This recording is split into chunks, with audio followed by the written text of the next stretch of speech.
push into my hand. How are we doing there? Uncomfortable? Just make sure we see. Yeah. That feels good. So now we're getting into our second session with Dylan, where we're starting with the break test that I had mentioned in our previous session. Basically, with this, I'm trying to focus on his hip musculature that focuses on internal and external rotation. So any muscles that actively do that, I'm trying to fatigue, as well as his shoulder muscles that involve any overhead movement or any type of rotation. So we're doing some scapular work, some overhead press, and some pull-ins. And then for his legs, I'm having him do lateral walking and monster walks. Good there. Let's do some sideways walking here. So you're gonna slight bend in the knee, boom, and then squat to like halfway. Okay, just like that. Where was it? Right here. Fine. All right. Yeah, those sitting down exercises made my they're really sore. Really? Okay. The ones that are like I would like put my leg out like that. Yep. I had a feeling because that guy, it's big for your hip rotation, the piriformis muscle, which you could think about, you know, being able to rotate your leg is big for breaststroke. And if it wasn't doing its job, then what I think is going on is your quads. This guy was just doing overtime. Other way? Yep, back towards this way. That feeling okay? Mm-hmm. It's mostly just the bottom of the squat that bothers you, right? Yeah, like way bottom. Gotcha.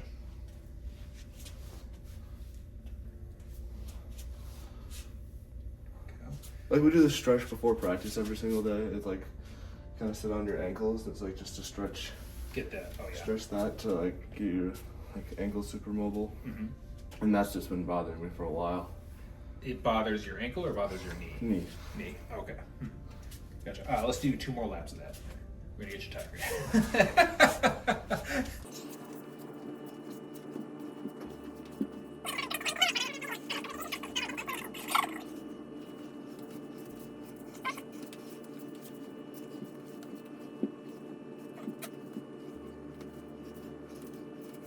Next thing we're doing is monster walk. So this is slight bend in the knees, out, together. I did this one too. Yeah, figured.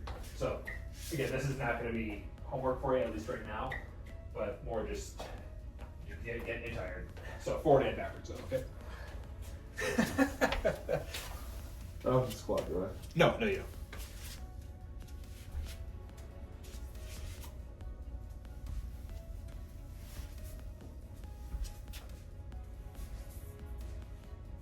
Backwards, you.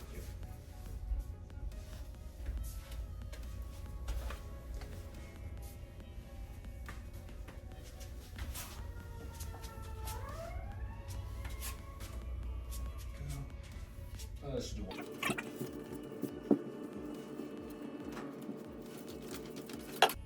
So let's start with the rows. So right here, stagger your feet, and just kind of pull those elbows back. Try to push the elbows to the back wall. Like that, okay?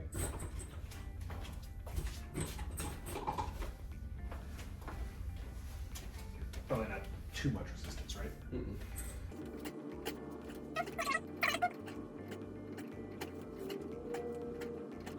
So, up towards this angle. That makes sense? Is that painful on the shoulder? Not really. Okay. It's because I don't want to snap these metal things. They should be fine.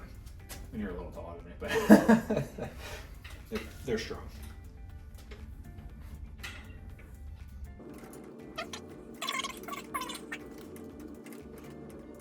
Okay, good. You can go ahead and drop that back. Then I got one more for your shoulder. Starting out, arm stretched out to the side here. You're gonna pull it in, basically across your chest, like that. Okay. You're rotating your arm like that. Just like that. Yep.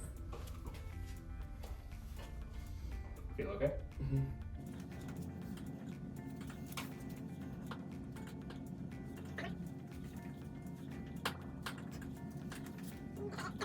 Next, you'll see a few key takeaways from Dylan's initial screen that we did. Now, actually, I did this before the break test, but I wanted to show you guys the point in the break test where he says that his hip muscles are feeling sore after doing the piriformis exercise, which isn't too intense that I gave him. It's just an isometric, 5 reps, 5-second holds, but he's actually feeling sore from that, along with the fact that during his screen, he says that the deep squat actually feels a little bit less painful than it was before. Now, I'll take that considering that his last round of PT he did for 2 months and he actually just got worse. So if we're seeing some improvement there this early on, I'm happy with that. But it's telling us that as these hip muscles start to reactivate again, his quad muscle, the one that's bothered as he squats, is going to find some relief and calm down a little bit. Pop back and try a squat as low as you can. Not as much pain. Okay, good. Not as much. Bend back as far as you can. Because like, yeah, I'm still feeling it. Still feel that pain? Okay, good. Okay. All right, starting out nice and relaxed here. I'm gonna get a baseline on your right leg first, so this one. Don't push you down. Okay, and relax. Any issues there? Mm-hmm. Don't push you down. Ooh, there we go. Same weird feeling or just That was more pain. pain? Gotcha. Yeah.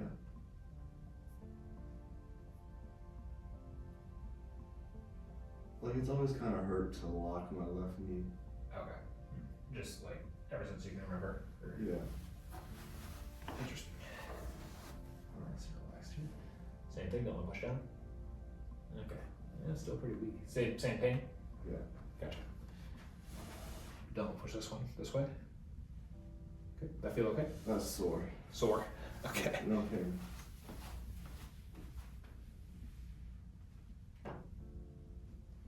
Don't push this one this way. Good. That was stronger. Same soreness or? Yeah, a little less soreness. A little less. Okay. So what I'm thinking is going on with what you're talking about locking your knee is you don't get enough of what's called a motor unit recruitment. So like I talked about, your nerve kind of tells your muscle to fire, right? You're not getting enough of that signal to like get enough of the muscle to fire because your brain can tell you, okay, you only need to lift 50 pounds. We're gonna activate enough muscle to lift 50 pounds, right? But chances are, if you're like squatting weight, it forces more muscle to activate, causing that to stabilize the knee, right? Versus if, for whatever reason, like when you're just doing your day-to-day things, it's not activating quite enough, causing that pain. But all of a sudden, if we load you up, it probably feels okay. Motor unit recruitment is just a fancy term for how much of the muscle is your nerve activating. As you move up in resistance for any type of movement, exercise, you'll typically be getting more motor unit recruitment as long as that muscle and nerve is functioning normally. So we're trying to reestablish that normal motor unit recruitment. Basically on Dylan, what his issue is that it doesn't get the right amount as I push down on his leg with his leg locked out, causing him some pain. And this may have started as a movement issue back down, but now leads to pain. Pain also causes issue with getting back that motor unit recruitment. So we're just going to try and cut that cycle and reestablish the normal motor unit recruitment. Now, this involves basically getting close to failure in certain exercise sets that activate that muscle. So we're basically gonna be trying to push his muscles to the limit until we can get that normal motor unit recruitment back. Dylan, push this one towards the other foot. Okay. Go over here.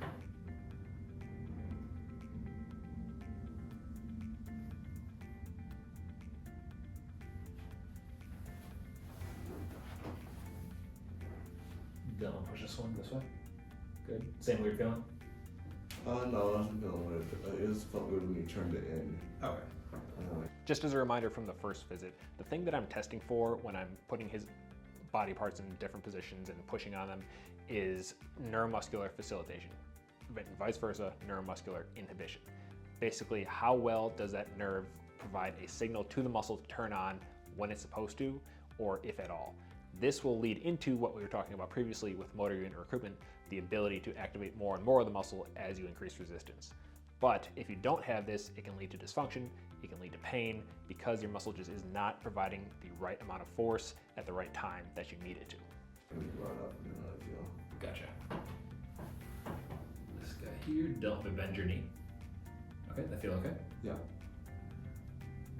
Don't bend your knee. Okay. Any pain with that one or just? No, nothing.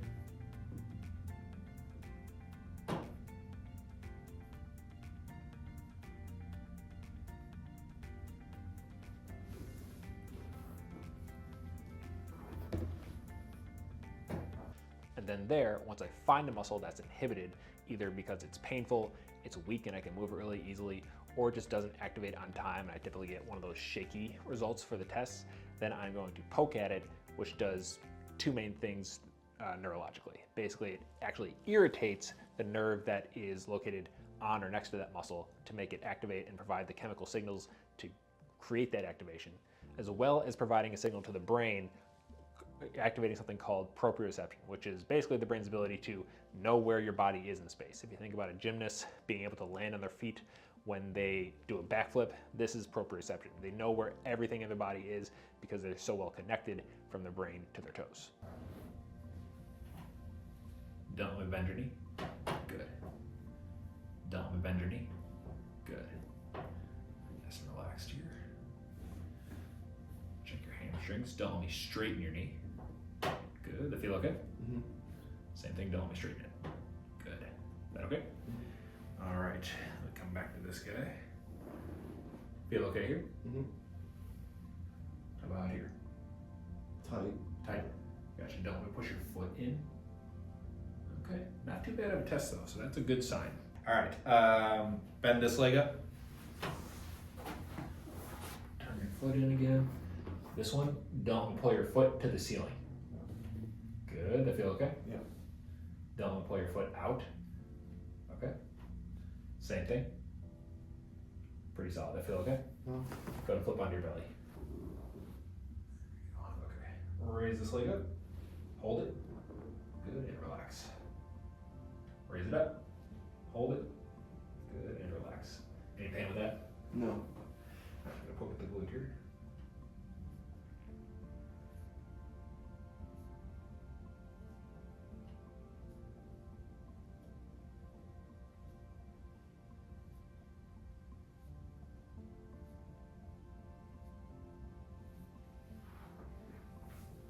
Raise the leg up. Hold it. Nice, and relax. Raise it up. Hold it. Good. Nice and there. This guy. Don't pull your foot towards me. Okay. So just a little weakness there, but not too bad. Feel okay pain-wise? Yeah.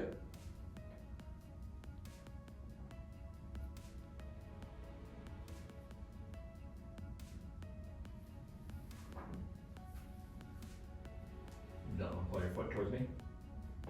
Okay, better. Start right here. Don't pull your arm up to the ceiling. Don't pull out towards me. Does that feel okay? Yeah. Pretty solid. Don't push your hand to the ceiling. Okay, that needs a little bit of help today. Don't push your hand to your opposite hip. How's that guy? Hurts. Good news is it was stronger than last time, but still painful, so we don't like that. Don't pull your arm down towards me. How's that? Those could all weird. A little weird, yeah, those could all use a little bit of help. So those are your traps, all three, upper, mid, and lower. So I'm gonna start out up here.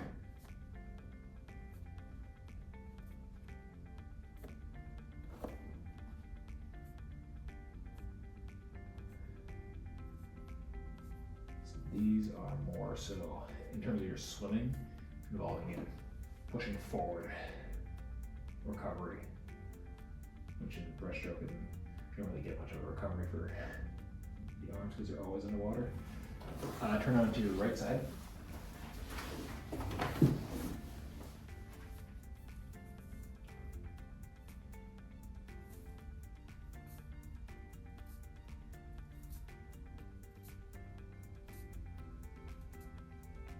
And on your back. Don't push your hand to the ceiling. Stronger. Feel okay? Mm-hmm. Don't push your opposite hip. Good. How's that? Good. Good. Sweet. And don't pull down towards me. 1 second. I have no vision. Yeah, that's mine. So I'm trying to pull this way. Don't worry. Okay. Ready? That's better. Don't push your elbow to your hip. Good. Don't push your elbow to your hip. Good. Same thing one more time. Feel okay? Cool. You can try to turn your hand out like that. Don't let me. Good. Same thing. Okay. Same thing. Yeah, so just in those higher spots, you still get weaker. So I think this is definitely And it definitely makes sense that this muscle here is one of your main issues for the shoulder, because it's one, it stabilizes, it's one of the rotator cuffs. So what you got for it? So it's going to stabilize the shoulder, but it also plays a big part in internally rotating, which you can think about, well, for any of the strokes, but especially breaststroke, is that catch, right?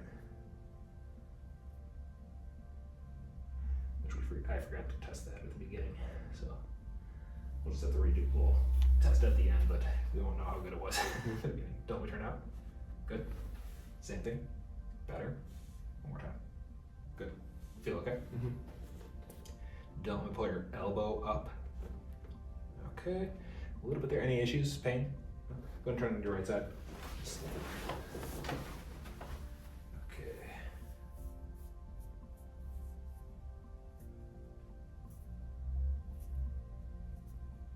Hand on your back.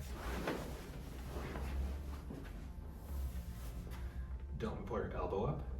Nice. Here. Don't push your hand to the ceiling.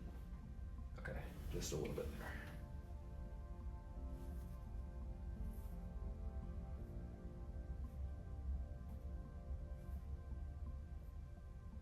Your state was pretty crazy. Mm-hmm. Was a medley relay broke the record? Yeah. That was two of my friends were on that relay. Oh, really?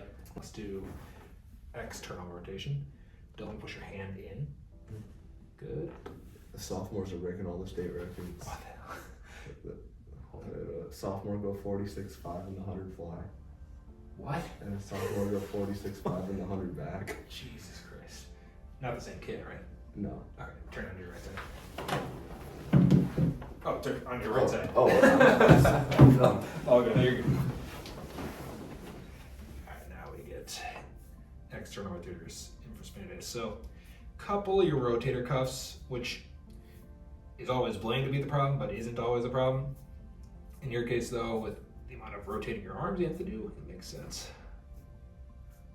Okay, on your back again. Don't push your hand in. Good. Same thing. Good. One more time. Good. Let's test the other ones here. Nice and straight. Don't push your arm straight down. Wait, which way? That is my fault. Let me reposition my hand. So I'm going to push this way. Okay. Don't let me. Okay. Feel okay? Yeah. Okay. Good there. And then we want right by your side. Don't push your hand in. Okay. Good. Feel okay? Good. Cool. Last couple things to check. Don't let me straighten your knee. Good. Same thing. Good. Feel okay? Mm-hmm. Just a little bit on that last one. So he's doing pretty good. Piriformis, the main muscle that I think for his knee, that was an issue last time, was stronger but still tight. It's a good sign. Don't let me straighten your knee. Good. Shoulder muscles doing relatively better from on here. He said that you got well, he did the MRI on Friday, but no results yet, right? Yeah, no. Okay. The doctor, our appointment's on Thursday. Gotcha. I'm assuming he won't send anything until the appointment, I would guess. Yeah. Don't be straighten your knee. Good. And that's real nice here for a second. Don't push your foot down. Nice. You feel okay? Mm-hmm. Cool. So you said just like sitting on your ankles hurts the knee. Yeah, like going like this. That kind of. Okay. Like Yeah. leaning back. That kind of. Just the deep knee bend, I think, because that's when you're on the table here, when you're squatting. That's all the same thing. Just kind of, which seems like the tendon is just irritated. So we'll hold off on the deep knee bends for now until we get that piriformis and everything else under control there. Then we'll get back to it. But go ahead and lay back. Actually, lie. Go ahead and sit up. Reach for your toes. Good. Cross your arms. Reach this guy here, close as you can. Don't push it back. And switch sides. Hold here. Good. Go ahead and lay back. Open low ab, okay? Right.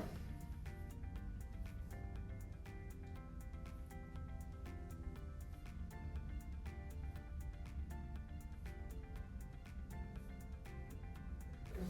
Sit up again. Cross your arms first. This guy here. Hold it. Switch switch sides. Hold it. And reach your toes as far as you can. Nice, good. All right, go ahead and stand up and walk it off. You want me to squat again?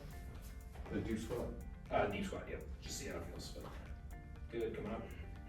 Same thing. Yeah, a little bit. Same as the first time. Gotcha. And then bending back. Yeah, I'm still kind of feeling On pull. the inside there. Let's get you back on the table one more time. I want to check your adductors again. Bend this leg up. There we go. Dylan, pull your foot to the ceiling. Okay. Feel okay? Yeah. Dylan, pull your foot out. Okay. One more time. Okay. Same thing? Feel okay? Yeah. All right. Let's...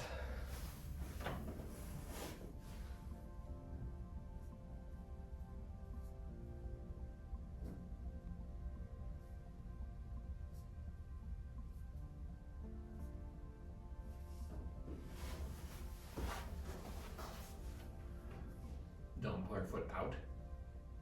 Wait, what? That's my fault, yeah. Don't pull it out that way. Good. Same thing. Good. Nice and relaxed. Don't pull your foot to the ceiling. Good. All right, come on up. See if it made a difference, but I think it was strong, so. So, Bend it back. Same thing. not as much, but I'm still kind of feeling. Gotcha. No worries. Shoulders. The only one we could find, which we didn't test at the start, was a catch. So give me that like arm up, push into my hand. How are we doing there? Uncomfortable? Sure, not Yeah. That feels good. Good. Yeah. So lats and internal rotators. So now we're going over the exercises based on the testing things we found on the table for what will be beneficial for Dylan after this session. I'm having him keep his exercise that I gave him last time, which is the A's, T's, and Y's to activate his trap muscles, because they're the ones that are going to help him lead into reaching overhead when he's swimming.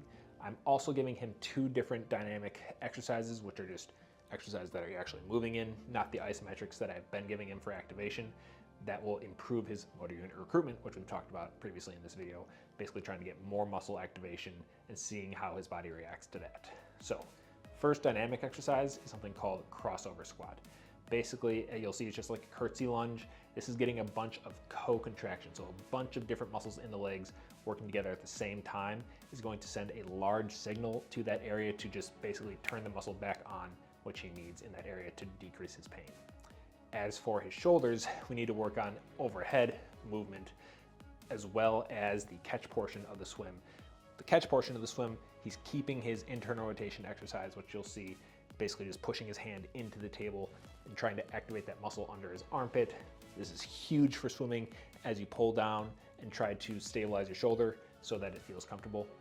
And then the pike push-up that we're going to go over is for overhead movement, which is trying to reestablish some motor unit recruitment that we talked about previously so that he can comfortably move his arms overhead. The video I sent you, the A's, T's, and Y's. Let's just do those instead of, so A's, T's, and Y's versus A's, T's, and I's. So not this one, but just out here. Let's try that out. So A, boom, squeeze those shoulder blades back, hold for 5, and relax. I feel okay? Out to the side, straight out to the side. This is the new one. And relax. I feel okay? And then Y. How does this feel today? Good. So if you want, you can just do that without the band if it feels good. Because it looks good today. I know it was bothering you last time, but this will probably just save you some time and equipment. So A's, T's, and Y's, that pushing down, right? Try to find just like some different angles, like different height of chair, different height of counter, just so you can play with it, because you're working through that whole catch, right? So this is the lowest point, which should be the most comfortable. Do I want my elbow on the table too? You don't need it on the table. It can be, but this is going to get more rotation out of your arm. Real quick, show me that again. Yeah, as long as you feel that right under there, get the subscapulars and the lat working.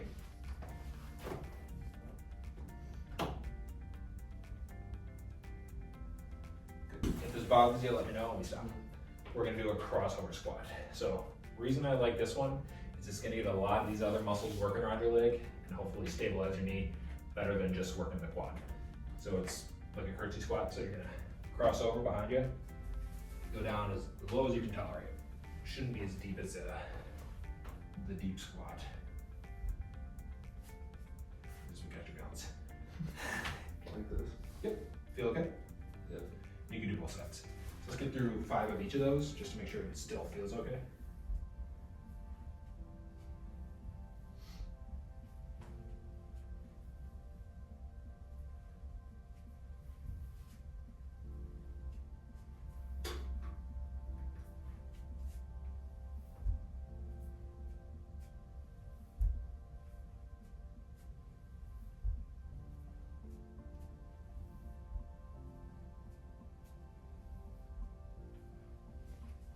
Still feel okay? Yep.